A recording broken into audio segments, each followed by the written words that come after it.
guest today is Trial Court Chief Justice Paula Carey, as well as Deputy Commissioner of Probation Pamerson Ifil. I am so happy that they're here today. We're going to hear about them, and we're going to be talking about cultural appreciation.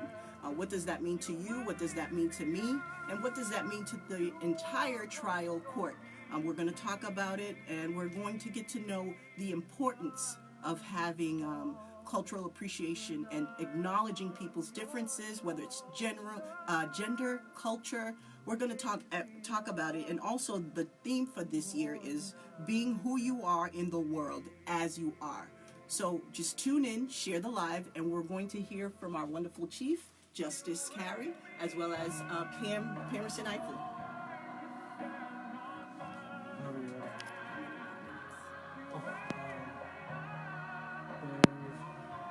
Just a little bit over a minute left on.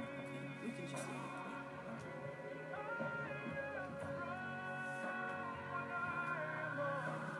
I don't need to record it on the CD anymore. Yeah, I spoke to Matt about it this morning. Okay. Thank you. There's a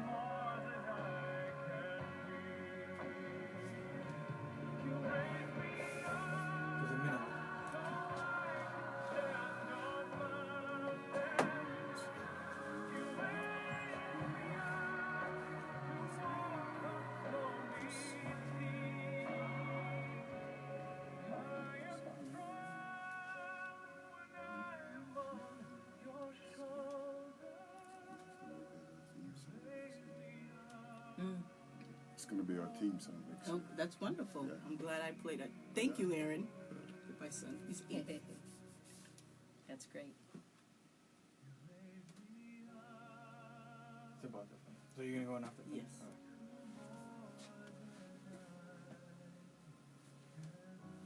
right. You go on. Thank you for tuning in, Voice of Reason Boston. My name is Tamisha Civil. I'm your host of this morning, and we have our wonderful guest, Chief Justice Carey, as well as Deputy Commissioner Probation Pamerson Ifil. Chief Justice Carey is the trial court Chief Justice. She oversees the trial court and makes sure that everything is going according to plan. And we're going to get to know a little bit more about her. We always see her delegating and making sure that everyone is okay in the trial court and that we are treating everyone with dignity and following protocols when it comes to people entering into the court. We're going to get to know her personally and get to know what she does on a daily basis, and as well as for Pamerson Ifil. He is the Commissioner of Probation. We're going to hear all about him, and he's going to tell us what his job entails and how cultural appreciation came about. For all of you who do not know, cultural appreciation is appreciating everyone's culture, differences, gender, everything about a unique style of a person or what they bring to the table when they're working for the trial court, and as well as the people we serve in the community. This is the third annual cultural appreciation, and I'm excited to have them here today. It is an honor, and I'm excited to share all the information that we are going to be sharing with all the different courts within the next week with a cultural appreciation. So let's get right into the interview. Good morning, Chief Justice Carey. Good morning, Pamerson. How are you all today? Terrific. Fine. And I'm happy you all are here. And excuse me if I'm a little bit nervous, but I'm actually excited, so I'm a little bit nervous today. But I also want to thank my viewers on Facebook and as well as my listeners on the radio. And please share, and I would like for you to pay attention and listen to what we're going to talk about today, because I think it's important for us to talk about cultural appreciation, what it is that we do in the trial court, and the importance of acknowledging people's differences, their cultural ethnicity, and everything that comes along with that. And we will start with you, Chief Justice Carey. If you can introduce yourself and what you do, and just a little bit more about Chief Justice Carey and the importance of cultural appreciation. Absolutely. Well, my name is Paula Carey, and I'm Chief Justice of the Trial Court in Massachusetts. I've held this position since 2013. I am the policy head of the court, the leader. I report to the Supreme Judicial Court. So they are the overarching, they do the overarching work for the court, but really we do the what matters in the public-facing part of the trial court. So I'm responsible for helping to manage, I have a court administrator helping to manage 6,500 employees, 373 judges, and that includes our probation department, our court security department. And I have a fundamental, I believe that my work is really a vocation. I don't consider it a job. I consider the importance of access to justice and delivering the best justice and most equitable and equal justice that we can to the people that we serve. And the people that we serve really are what's important. So we've done a lot of broad-based activities to ensure that all of our employees feel adequately trained to be able to address any issue that comes before them, but to treat people with dignity and respect. And it's not only the people that we serve, but it's also our own employees. That our own employees deserve to be treated with equality and with respect and dignity. So our goal is to really make the trial court an inclusive organization where people really feel like they can be themselves, be who they are, where they are at any given point in time. And our court system really is the fail-safe. People come to us when they have nowhere else to go. We often see people at the most distressing time in their lives. It could be as a result of a criminal matter, could be as a result of a divorce, could be a housing eviction. But they all come together and they all come to us in the court. And we attempt to be able to resolve the issues that bring them to us, and hopefully leave them in a better place than when they can. So as far as cultural appreciation, it truly is Pamerson's brainchild, but it fits right into what we have been doing in the trial court. A number of years ago, I was analyzing judicial evaluations related to judges, and my judges of color and female judges were concerned about some of the evaluations they were receiving, and they thought they were replete with biased, biased comments and biased assessment of their abilities. And I started to think, my goodness, if the judges who are sort of at the higher level are feeling that way, what must our employees be feeling? Especially our employees of color and our female employees. And then what must the people who come to us feel? So we began to be looking at this in earnest, and it's a major initiative of the trial court to address issues of bias through leadership training, helping people, if you see something, say something, so that if you see something that where someone says something inappropriate or biased, you raise it, but we're teaching people how to have conversations about it in a way that is productive so that people don't get defensive. So, we did it for one day the first year, and I think it was Connecticut did it for a week, and I said, well, not to be outdone, Massachusetts is going to lead the way, so we've been doing it for a week, and it is such a fabulous, fabulous initiative. It really brings people together. And our point is not just for our employees, quite frankly. We have media sites that we open up to the public. We ask the public to come and join with us as we celebrate who we are. Absolutely. And our ethnicities. Our employees on their own dime, it may be someone who's Irish and makes Irish bread. Or they may do a demonstration on how to do Irish bread.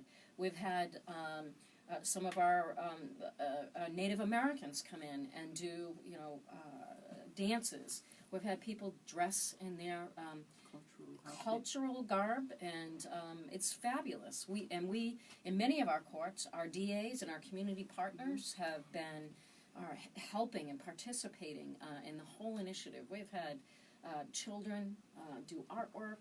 It really is a win-win. In Worcester, we have the police department that bring their horses in so that when children come, and even adults, they can pet the horses. And so it's just a win-win, because when all is said and done, we're community courts. Yeah. We sit in our courts, and we want people to have faith and confidence in our courts, and really be in a place so that they can be as comfortable as they can be coming into a court. It's a very nerve-wracking experience to It walk is. into something, into a building, and you're not sure of exactly what's going to happen and how it's going to happen. So Absolutely. we like to be able to make it as comfortable as possible. We've interpreted last fiscal year 120 different languages in Wow. our court system. 120. That's amazing. Pretty. That's really so. We're making huge strides to ensure that people who don't, where English is not their primary language, that they have the ability to communicate in our organization. So I'm so grateful that Pamerson has really taken this on. Has been the champion, and I'm sure he can describe a little bit more detail about Yeah. how he's organized. All of the Absolutely. people in the court that have gone. But I'm just so proud of the system for embracing this and being willing to really dig deep and begin to think about how other people view the world, as it may be different than the way they view the world. Absolutely. Pamerson, how are you today? Well, sort of a little bit of a background. I've been working for the trial court over 25 years. I've held Wow. about 5 different positions in cross probation. And then my most recent current position that started in January, I've been appointed Deputy Commissioner for Pretrial Services. So a lot of that involves working and addressing issues around failure to appear rates, improving quality outcomes for individuals who are in pretrial probation or provide any level of pretrial supervision. In terms of getting to why we're here, cultural appreciation really is about our employees stopping and engaging each other in a deeper, much more fundamental way of trying to understand who they are, what they represent, Absolutely. but also trying to make sure that we bridge that gap the Chief just talked about, what it means to, the idea of delivering justice. And a huge part of this is really, how are we able to serve people in our community that look like us? How, in terms of building cultural competency. And cultural competency is this thing, it's knowledge, understanding what a population looks like. But part of that is cultural proficiency, which is that demonstrated capacity to work with anybody that walks through our front door, be able to empathize and understand who they are. But not only that it doesn't stop there, but our workforce. We need to make sure that our workforce looks like our community. So cultural appreciation thing wraps all of this nicely into a celebration that acknowledges all of those things. And the Chief didn't say this, but she came up with a theme for this year, being who you are in the world as you are. Yeah. And really that talks about the power of embracing your own identity, but sharing that with others. Yes. Those cultures and traditions, and through that building a commonality and an interconnectedness that is much more powerful than anything. And if we do that well, we deliver justice in a meaningful way. And I think it's very important, like Chief Justice Carey indicated, they have trainings. And one of the things that I look forward to when I'm at work is taking these trainings. And when I do have the opportunity to interact with someone who I feel that is not used to the court system, I make it a priority to assist them and tell them this is the proper way or which direction to go to, and they can make their own decision. And also, me as being a Haitian American, when I see someone who doesn't speak English and I feel like they're very confused, I usually take the step and translate it for them, and even letting the judge know, do you mind if I explain to them in my native language so that they can understand what you're saying? And most judges are acceptable to that, as long as you're letting them know what's going on. With a court interpreter, they are available too, but sometimes when they're not there or they're not scheduled for that particular person, it kind of hinders that person or gives them a disadvantage. And when I see things like that, I usually just jump in and be like, okay, this is what it's saying. This is how you need to go about it.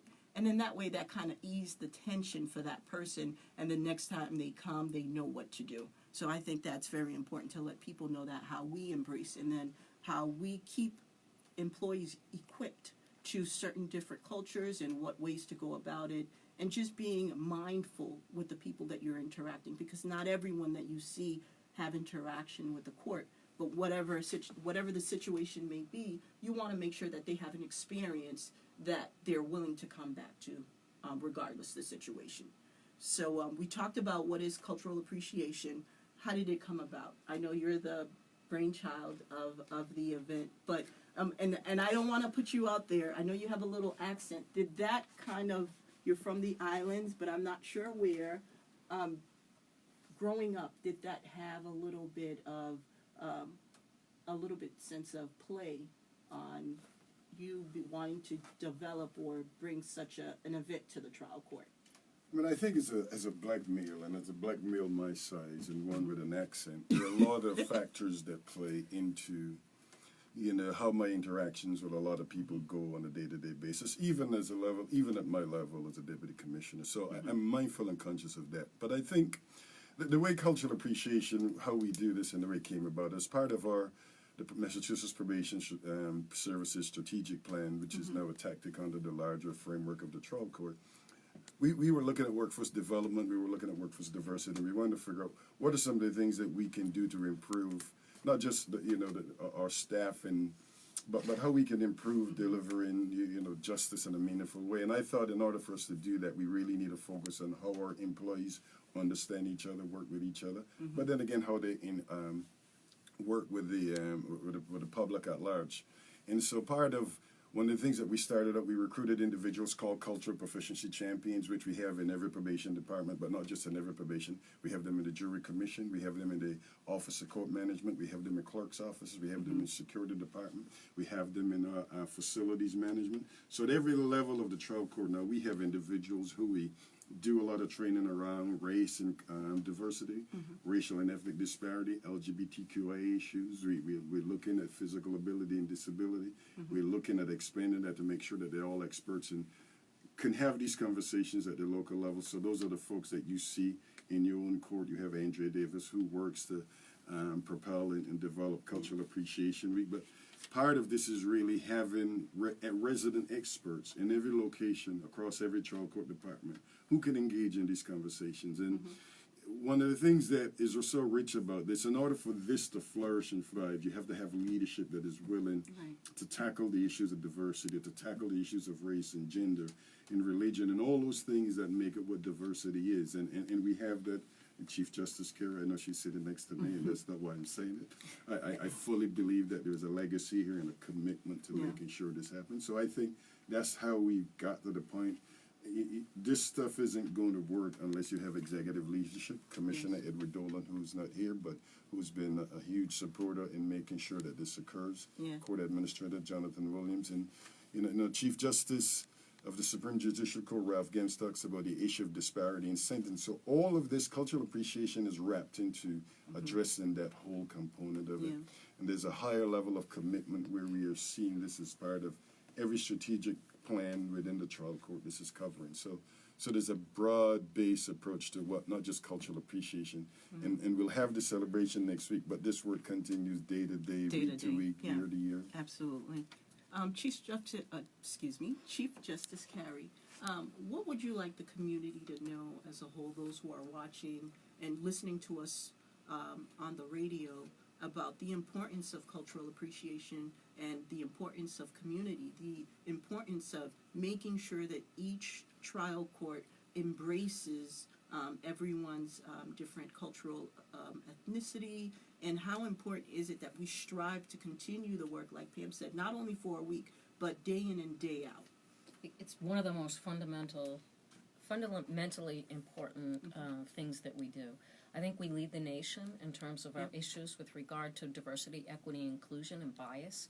We've taken a very different approach. While we do the one-off, lectures about diversity, equity, and inclusion, we're doing more than that. We're actually digging deep, and we're doing really engaging people in leadership efforts to do the best we can to eradicate racism. I'm not a Pollyanna in thinking that it's going to go away per se, but we're going to do our darndest to ensure that every single person that walks into our doors and every single person who works for the trial court feels like they can be who they are, where they are at any given time, and that they can be themselves. They can bring their rich, ethnic background.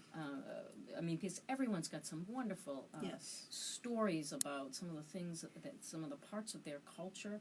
One of the things that we're doing for Cultural Appreciation Week is we're doing 2 naturalization ceremonies. Yes, we're going to And talk about I'm that. just so excited about that. You know, I was actually thinking about, you know, what I was going to say to the folks that have worked so hard to become an American citizen, and it's a wonderful opportunity. But there's a lot that comes with that opportunity, and that's an obligation to get involved. Get involved in your community.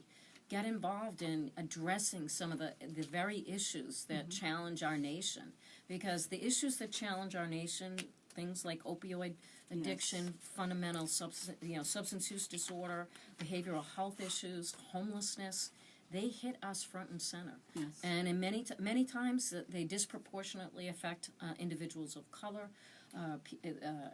immigrants, because of lack of resources. So, you know, it's something that we embrace and consider it part of our mission. Part of our mission to help those who come to us. And, you know, we were just at an opening of a court service center event, and our director there told a story about how an individual, an immigrant, who lived with his sister and a couple of young siblings, and he had an amalgamation of being evicted, having to go to court to get a guardianship, and all the things that go around it. And, you know, the court system helped him. With tenancy preservation, we're able to get him housing, able to get the guardianship, so he was able to take care of his siblings in an appropriate legal way. So it's what we do. It's who we are. And the message to the community is that come to us, we'll help. We do community outreach, that we try to talk to our community members, because we don't always do everything right, and we welcome the feedback, and we welcome trying to make ourselves better. Right. And I think it's a work in progress. Nothing works overnight. I think if we put our heads together, less complaining, but try to embrace the difference within everyone and just try to put our heads together to have a common resolution. I think that's important. Oftentimes, you know, we tend to gravitate to the negative part, but for me, I like to focus on the positive. What can we do to change the negative into a positive and work together? My ideas may not be your ideas or Pam's ideas, but we can meet and we can have a common ground. We can meet together and we can try to resolve the issue, whatever it may be, and then try to make it work for the people. And I think if we have more of that, we can be in a better place. And it's important. I think it's important for the community to know that there's resources. You just need to know how to get it. You need to ask questions.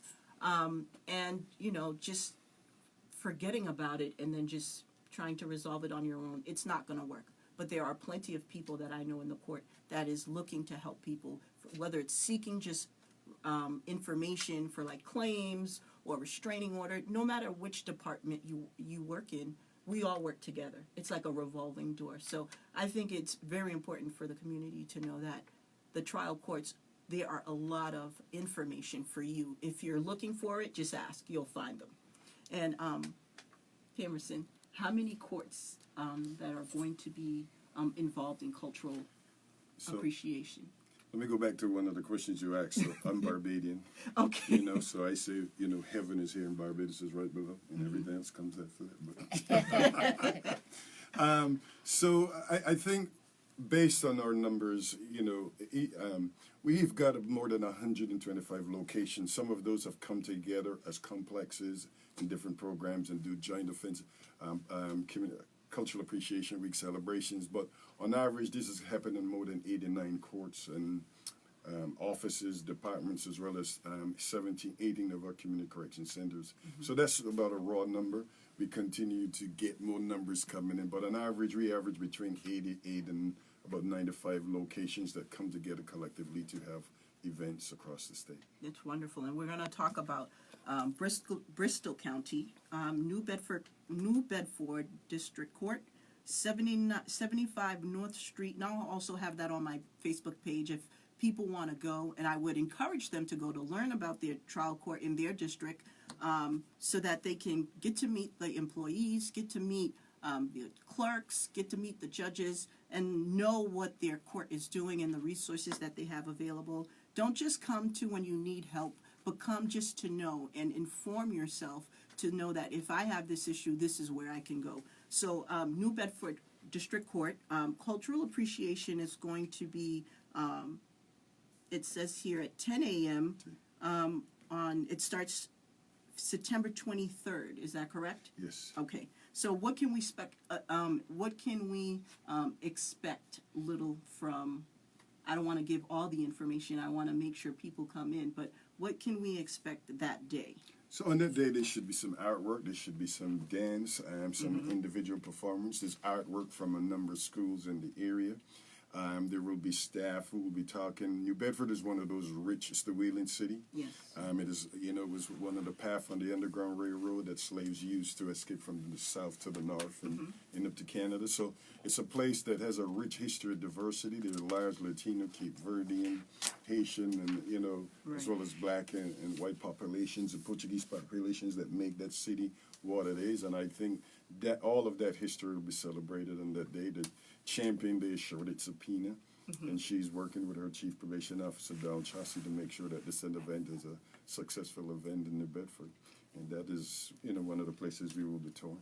And also on the 24th, Fall River. Yes. Fall River Justice Court. That's when we're going to have the naturalization ceremony which is conducted by Thomas McGuire and Clerk Magistrate Mark Santos. What can we expect a little bit? Not telling everyone the information because we want to leave some surprise in. Well, Fall River is one of those places that has, there's a large South Asian community as well as all of the other communities that are described that are current. But the nationalization, the service ceremony, put on by the clerk magistrate as well as the U.S. Immigration the department, that really speaks to the power of acceptance and embracement of people that are coming in their families. It is one of the more powerful events and events that we will have occurring across the Commonwealth.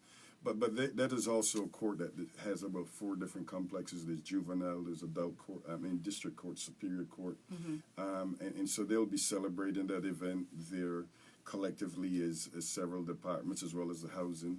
And the richness about Fall River really is that it is one of those places that it's one of those first points of entry that many immigrants come to. So having a naturalization ceremony there where people are accepted in this current climate speaks to the power of what not only we do in the court, but our willingness and our ability to embrace people that are coming from different lands all around the world. And I think that speaks volume because we know how everything is being portrayed right now when it comes to immigration, and people are afraid. People are still afraid to come to court, whether it's for restraining orders, whether it's for, just to seek some information, and that speaks volume that the court is there to embrace them and to embrace their family. It's just not only a journey for them, but it's for the generation that's coming behind them. So I think that speaks a lot of volume, and that is a sense of relief that the court is open up for them to accept them in today's society. I think that's wonderful.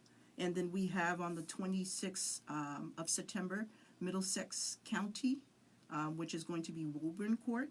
And we're also going to have at 11 a.m. a naturalization ceremony as well in that court. And then they'll have a lot of different other people that's going to be present. And without getting all into detail, and I want to leave some surprise in, we have Hampden County Springfield Court. That's going to be held September 27th.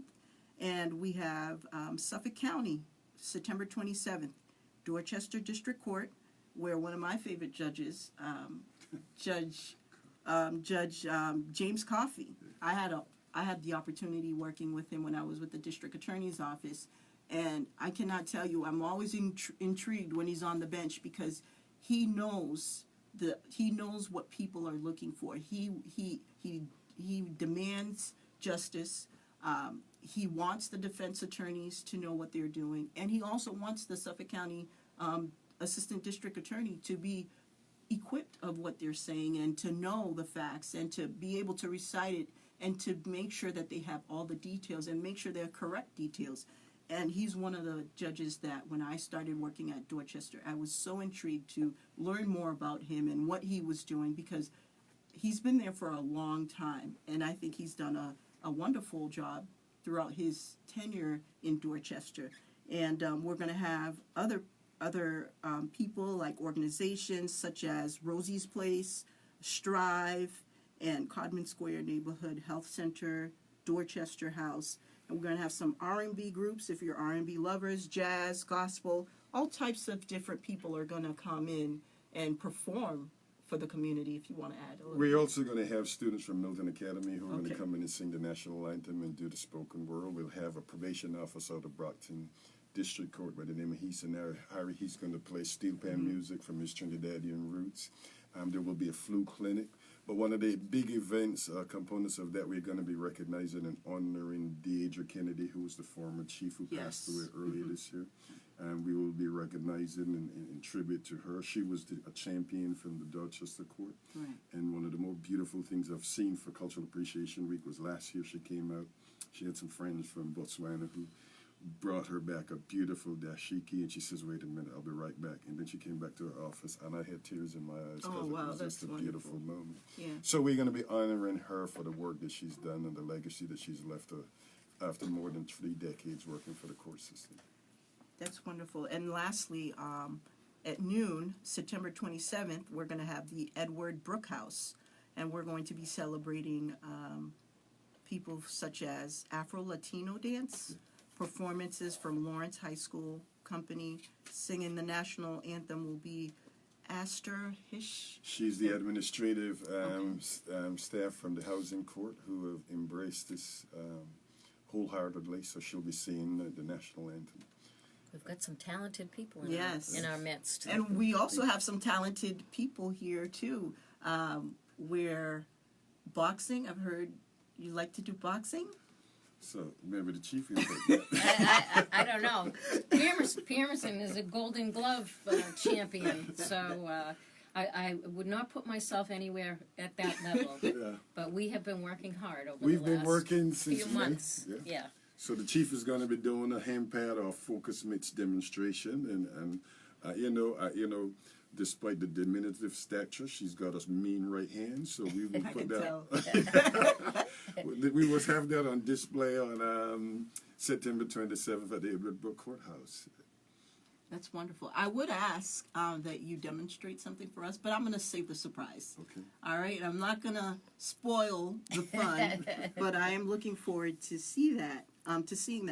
And also, my last question for Chief Justice Carey: what can we do as a whole and collective and as a community to continue to embrace different cultures and support people, whether it's in the trial court or anywhere, like anywhere in our lives, our families, our communities, anything that we're doing? How can we?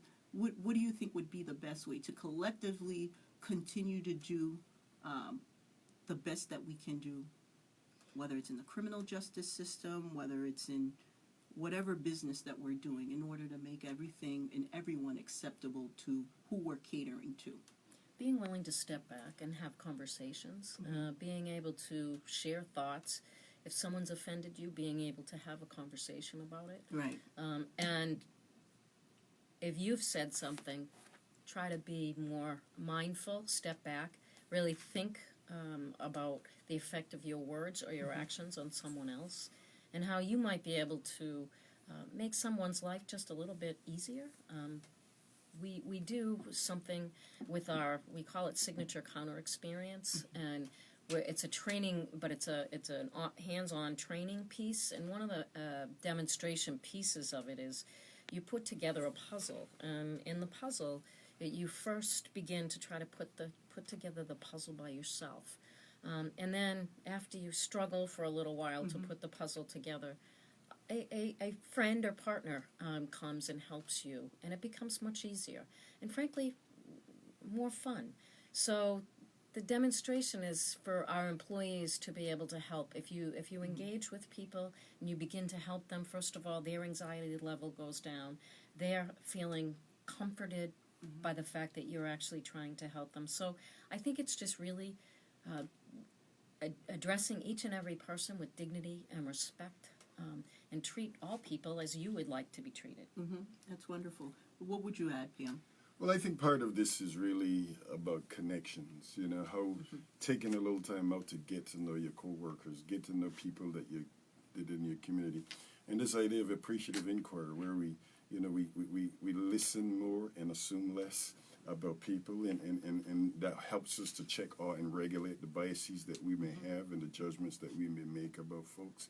So I think the important piece here is, look, I think the trial court that we used to know is a whole different court. This is a much different court in terms of our ability and a willingness to engage, but also have better judicial outcomes. We understand that people access justice differently, and we've taken that head on, and we're looking to make sure that, people, we may be in the legal business, but we really, in the essence, we're in the customer service business, and we really want to make sure that people have quality customer service experience and outcomes when they ever interact with the court. Thank you so much.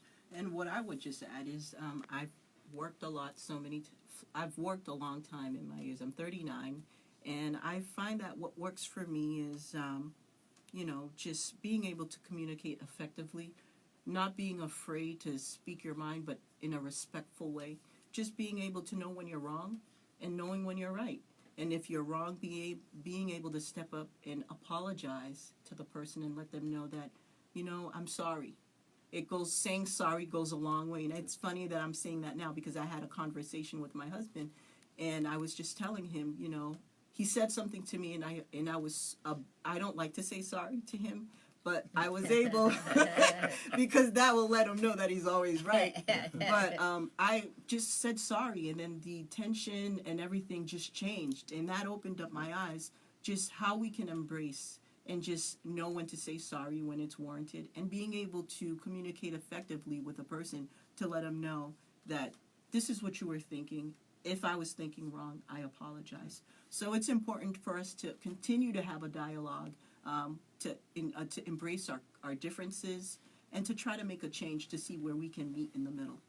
And lastly, can you tell me, or any one of our viewers and watching on Facebook, tell me something about you, Justice Carey, that we may not know?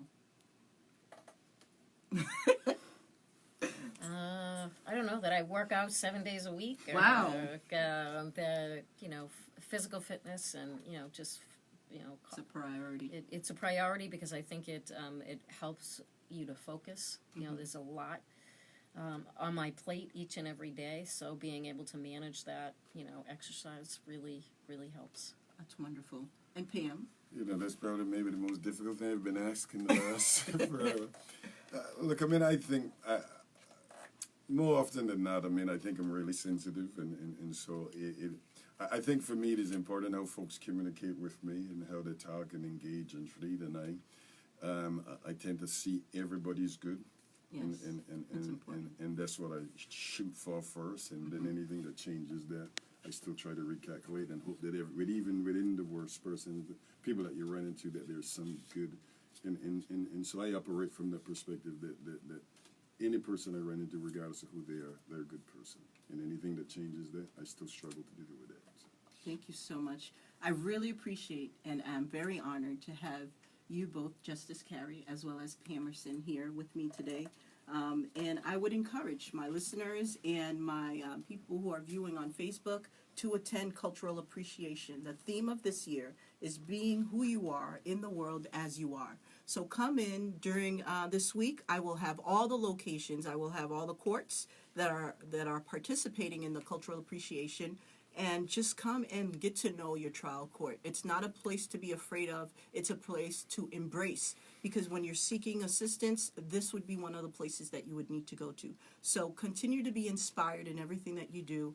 And like I stated, Voice of Reason Boston is a broadcast where we can share resources, information to help you move forward in your community and how you can help your community to the next level. And also, I would like to thank my sponsors, Dundee Motors in Canton, Massachusetts, as well as Phoenix House Domestic Violence Shelters.